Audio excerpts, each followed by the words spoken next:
We have a way to counter this. All right? I shoot a triangle. Boom. He buries that arm. Oh no. All right? So what I'm going to do is I'm going to pull down on his head and I'm going to double up. Now when I double up with the arm in, that side is going to trap the back of his neck. And now I'm going to reach up and to grab my shin that initially was the locking shin. Now it's going to be the triangling shin. So from here, I'm actually going to push off with the back of my knee on his shoulder, as opposed to putting my foot to his hip. All right? I grab my shin, I'm pulling on his head, and it just kind of like extends so that the back of my knee kicks off the shoulder. So now I'm going to lock a reverse triangle, but I still point my toes to the ceiling. I get that lock and I heel down. Right? I can get a triangle choke here if I pull, flare, pinch, and squeeze. Right? So you're going to need a little bit of a 2-for-1 special right now. Same triangle finish steps. All right? And then hip up. But one thing that I love to do here is I like to attack the arm. All right? So what I'm going to do is I'm going to bring my knees away from him, or like away from me, as I kind of arc a little bit. Now when I do that, I'm elevating his shoulders. So right now, his shoulder, here, I'll just stand up for you. His shoulders are square. I want to drop so that his one shoulder goes down and the other one goes up. The arm that I'm going to attack, I want that shoulder up. All right? So I flare. So now see how my knee's pointed? That's going to expose this gap right here. Or if I'm here and he's hiding it, it's hard. I mean, I still found it, but it's a lot harder as opposed to finding it right there. So all I'm going to do is reach into my back pocket and bring my hand through, all right? Like a zombie hand popping through the ground. I'm going to palm to palm, and I'm going to lock that elbow to me. Now all I'm going to do is I'm going to pull towards my chest, and once I feel that hand get away from his body, I'm going to drop my right elbow and flare my left. And get a Kimura. So I shoot the triangle, all right? But he hides, he slips the grip, hides it. Oh no. 2-on-1, grab my shin. Again, I'm not grabbing my shin here, I'm going to a reverse triangle. Think about going in a reverse order. All right, my left initially grab, well now it's gonna be my right's grab. I push off to cut a little bit of an angle here, and I lock a reverse triangle. So now the lock is on top of his shoulder, not to the outside. I'm going to flare my knee down so that my triangling leg is up to expose this arm. I need to expose the gap here.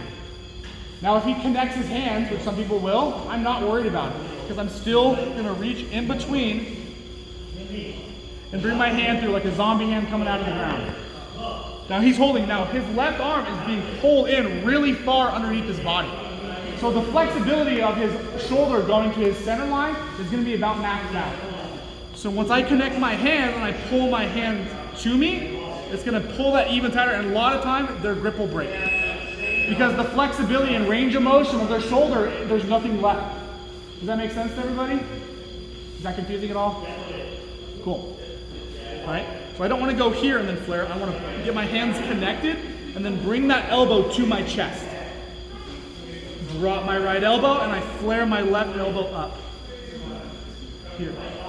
All right? What I don't want to do is go like this and bring my knees back in. All right? I want to keep my knees out and away. I can pop. All right? Another thing with this is I could razor lock, normal triangle, or cut my angle from my arm off. So you have a lot of options off of that grip. Sorry, so I know this sucks. Last one, guys. Sorry, I was torturing Johnny the last time. Triangle entry, when he hides the arm behind you. Alright? Break him down, arm inside, that hand cups his head, opposite hand grabs my shin. Alright? I push my leg up by kind of straightening it. Alright, so the back of my knee and my thigh, or my hamstring, pushes off of his shoulder. And that's going to give me that lock. Alright? Toes both pointed to the ceiling, heels down. Again, if I really want to go for the triangle and punish him for thinking he could get away, pinch your knees, flare that leg out, pull down on the head, pop your hips, get your choke. If I'd rather attack the arm, drop my locking knee so that my triangling knee is pointed towards the ceiling. All right, I just flare my hips away. Expose the arm, I reach in like my back pocket, and I get my elbow. The other thing, I don't want to connect low by his wrist. I want to connect at the elbow because I want to pull the elbow to me. So if it's really tight here, all right, you can wiggle your arm in so that the wrist is right at the elbow.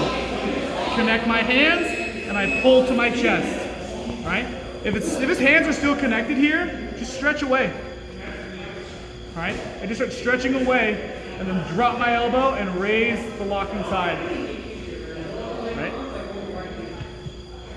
For you guys that are more advanced, if you want to experiment, in that hand, the easiest thing to do to get that razor lock, cup the elbow, grab the back of your neck to bring the arm up, roll it out, pinch, compress. If you want to practice going to the triangle, you still have that as well.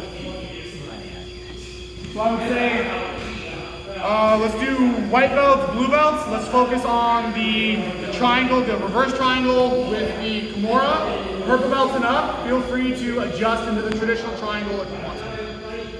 Okay? Or in the razor lock. The razor lock and the traditional triangle.